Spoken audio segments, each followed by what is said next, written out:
안녕하세요. 차우입니다.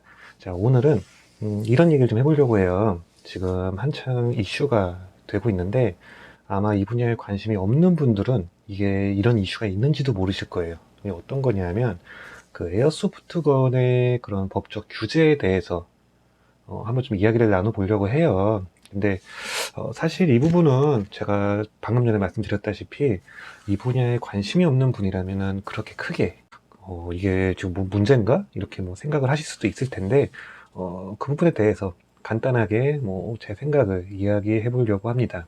일단은 우리나라에서의 현행법을 보면은 우리나라에서는 지금 현재 6mm 비비탄을 사용하는 에어소프트건에 관해서는 그 0.2줄이라는 그 파워 규정을 지금 하고 있고요. 그러니까 0.2줄이 넘어가게 되면 법적 파워를 넘기는 그런 이제 제품이 되게 되는 상황인 거고, 그 다음에 이제는 이게 장난감 총이라는 거를 알 수 있는 그 칼라 파트를 반드시 부착하게 되어 있어요. 그래서 우리가 지금 좀 이성적으로 생각을 해보면 사실 이 법에는 크게 문제가 없다고 판단이 될 수 있어요. 왜냐하면은 총이라는 거는 어쨌든 흉기로 규정이 돼 있어요. 예, 실제로 전쟁터에서도 쓰는 게 총이잖아요. 그렇기 때문에 이게 장난감 총이다 라는 거를 반드시 구분을 시켜야 되는 그런 부분은 우리가 인정을 해야 될 것이고, 그리고 파워 같은 경우에도 보는 사람들이 위협감을 느낄 수 있는 부분에 대해서 우리가 이건 위험하지 않다, 이거는 법적으로 보장받는 파워를 가지고 있다 라는 거를 알려야 되기 때문에 그 부분도 우리가 어느 정도는 수용을 해야 된다고 생각을 해요. 그렇지만 이게 과연 효용성이 있는가, 이게 올바르게 규정이 되어 있는가에 대해서는 조금 더 심도 있는 고찰이 필요하다고 생각을 하고 있습니다. 이런 부분에 대해서 그런 에어소프트건 게이머 분들이나 컬렉터 분들이 많이 불만들을 가지고 계세요. 왜냐하면은 실제로 게임을 할 때 0.2줄 갖고는 솔직히 진짜 답이 안 나오거든요. 저도 뭐 게임을 가봤지만 정말로 이게 이렇게 거의 요실금 같은 그런 느낌? 예, 요실금 촉 같은 적의 상대가 보이는데 쏴도 맞지를 않아요. 조준을 못해서가 아니라 닿지를 않아서 이런 상황이 실제로 발생을 하기 때문에 그거에 대해서도 이제는 많은 서바이벌이나 레저 스포츠를 즐기는 그런 분들의 불만이 나오고 있는 상황인 거고, 컬렉터들 사이에서도 이제 뭔가 좀 더 고증이 철저한 거를 바라다 보니까 이제는 이렇게 칼라파트를 막 제거하려고 하는 그런 분들이 있어요. 근데 이제 그런 것들은 저희가 이제 분명히 지켜야 될 부분이라고 생각은 합니다. 하지만 말씀드렸다시피 이게 현실적인가에 대해서 좀 얘기를 해볼 텐데, 일단은 비비탄총 규제에 대해서 이런 의문점들을 가지고 있어요. 그 뭐냐면은 칼, 그 다음에 뭐 새총, 활, 이런 거에 대해서는 그렇게 뚜렷하게 가지고 있는 규정이 없다라고 생각을 하시는 분들이 계세요. 근데 사실 칼이나 새총, 활 같은 경우에는 총하고는 다르게 조금 제약사항들이 있죠.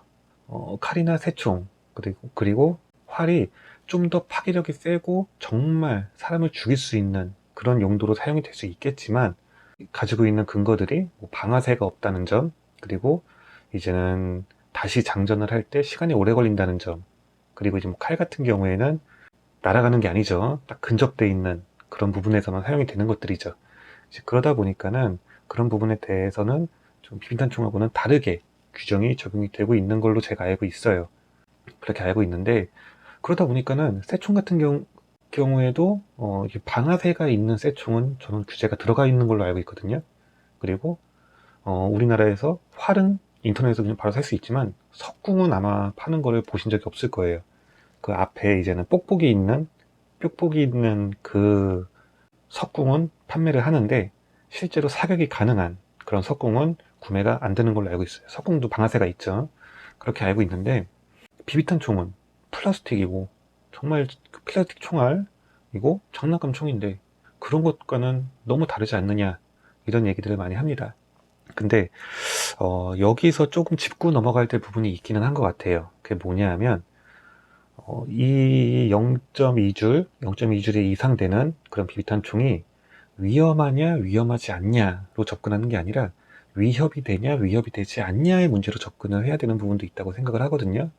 그게 무슨 얘기냐면, 비비탄 총을 맞으면 따끔하고 뭐 다치거나 뭐 그런 것도 없을 수 있어요. 눈에 맞지 않는 이상에는 크게 다치지 않을 수 있습니다. 근데 그거를 들고 사람을 조준하거나 그랬을 때 이게 그 상대방이 위협을 느낄 수 있다. 맞으면 따끔거릴 거라는 걸 알지만 어쨌든 위협이 될 수 있잖아요. 조금 겁먹을 수 있잖아. 우리가 예를 들어서 이렇게 고무줄 같은 고무줄 쭉 당겨서 이렇게 할 때도 사람들이 겁을 먹잖아. 근데 그게 비비탄 같은 경우에는 굉장히 빠르게 발사가 되면서, 빠르다는 게 이제 탄속이 빠르다는 게 아니라 들고 땡기면 나가는 그런 굉장히 손쉬운 빠르게 사격할 수 있는 시스템을 갖추고 있으면서, 그러면서 이게 뭐 연사도 될 수 있고 그러다 보니까 조금 더 위협을 주지 않느냐라고 접근을 한다면, 지금 뭐 기술표준원이나 뭐 그런 쪽에서 이제 내세우고 있는 그런 주장들이 그렇게 이해가 되지, 저는 그렇게 생각을 해요. 뭐 많은 분들께서도 그 말씀을 하시는 걸로 제가 봤지만, 위험하지 않다면 위험하지 않다면 그냥 위협이 되는 수준이라면 이게 위험 용도로 들어갔을 때 처벌을 세게 해야 될 부분 아닌가라는 생각을 합니다. 무슨 말씀인지 아시죠? 뭐 예를 들어서 뭐 실제로 법에도 뭐 그런 게 있대요. 이게 뭐 어디 판례에서 나온다는데, 칼을 들고 휘두를 때도 칼을 뭐 예를 들 만한 게 뭐 있나? 칼을 뭐 이렇게 쥐고 있냐, 이렇게 쥐고 있었냐 갔다가도 뭔가 이제는 법원에서 뭐 이제 뭐 이 내용이 달라진다 뭐 이런 얘기를 제가 들었던 것 같은데, 그런 것처럼 이게 어떤 식으로 어떤 방향에서 위협이 됐느냐를 점쳐봐야 된다고 생각을 해요. 그렇게 해서 뭔가 처벌 규정을 좀 더 강화하는 방향으로 가야지, 요거를 그냥 막연하게 요거는 빠르게 들어서 빠르게 사격을 할 수 있기 때문에 사람들한테 위협감을 줄 수 있어 라는 포인트만 두고 규제를 심하게 들어간다라는 거는 사실 조금 너무 단순한 처리 방식이 아닐까라고 생각을 합니다. 지금 솔직한 말로 우리나라 에어소프트 시장이 좀 세계적으로 꽤 큰 시장이라고 해요. 큰 시장이라고 하지만 어쨌든 메이저 문화는 사실 아닌 느낌이 사실 있기는 하거든요. 메이저 문화가 좀 아닌 느낌은 있는데, 그 메이저 문화가 아닌 이렇게 좀 그런 에어소프트를 사랑하는 그런 분들의 입장이라든가 편의를 완전히 조금 무시한 그런 행위가 아닐까 생각을 합니다. 물론 법이라는 게 그래요. 물론 법이라는 거는 절대 다수를 위해서 소수의 희생을 감수해야 되는 그런 부분들이 분명히 있기는 하죠. 그리고 그게 이제 우리나라의 정치 시스템이기도 합니다. 하지만은 그 소수의 입장에서는 목소리를 내야 하는 게 또 민주주의이기도 하잖아요. 그렇기 때문에 저는 이 부분에 대해서는 조금 더 좀 신중해야 될 필요가 있지 않을까 생각을 합니다. 위협이 됐을 때 그때 들어가야 될 규제를 가지고 위협이 될 것이다 라고 하면서 규제를 넣는 것, 이거는 문제가 있다고 생각을 해요. 실제로 에어소프트건을 많이 사랑하고 이렇게 즐기시는 분들은 절대로 이거를 위협적으로 사용하지는 않으세요. 물론 예외는 없지 않죠. 예외는 없지 않습니다. 어딘가에서는 그 위협적으로 사용하시는 분이 계실 수도 있어요. 솔직히 세상에는 정말 여러 사람들이 존재하니까. 하지만 그 사람들에 대한 규제가 들어가야 되는 거지, 그 문화 자체의 규제가 들어간다라는 거는 조금 많이 꽤나 재고를 할 필요가 있지 않을까 생각을 합니다. 물론 법치주의고 민주주의이기 때문에 인정해야 될 부분도 있지만, 그렇지만 그러기 때문에 또 고려해야 될 거는 고려하지 않고 밀어붙이는 느낌이 드는 거죠. 네, 언론 쪽에서도 이제 보도를 많이 합니다. 언론 쪽에서도 보도를 하는데 그 보도가 과장된 경향이 있어요. 뭐 보면은 막 유리를 깨고 막 그러는데, 그거를 뭐 쇠구슬을 넣어서 쏜 거다 이렇게 막 얘기를 하면서 많이 울분을 토합니다. 너무 억울하다. 저거는 과장된 보도, 허위 보도다 라고 얘기를 하는데, 언론이 지금 그걸 보도한 이유는 단순해요. 이게 위험하다는 걸 알려야 되기 때문에 그 위험하다는 거를 명시를 한 거죠. 예, 위험하다는 걸 그냥 알리기 위한 거예요. 그냥 거기 하나에만 포커스를 두고서는 그런 식으로 보여주기식을 한 거죠. 그렇기 때문에 그 기사 자체는 자신들의 목적에는 맞아 떨어졌어요. 하지만 그거를 즐기는 사람들 입장에선 이제 억울한 거죠. 예. 그리고 실제로 쇠구슬을 넣으면은 총이 다 상한다고 하더라고요. 다 상하기 때문에, 그러기 때문에 절대 그렇게는 하지 않는다고 하는데, 어쨌든 그거를 범죄에 악용하는 사람들은 이걸 이렇게 할 수도 있다라는 거를 보여주기 위한 보도였다고 하면, 그러면은 그 부분에 대한 것도 명시가 같이 이루어졌어야 되지 않냐 라는 생각도 조금 해주죠.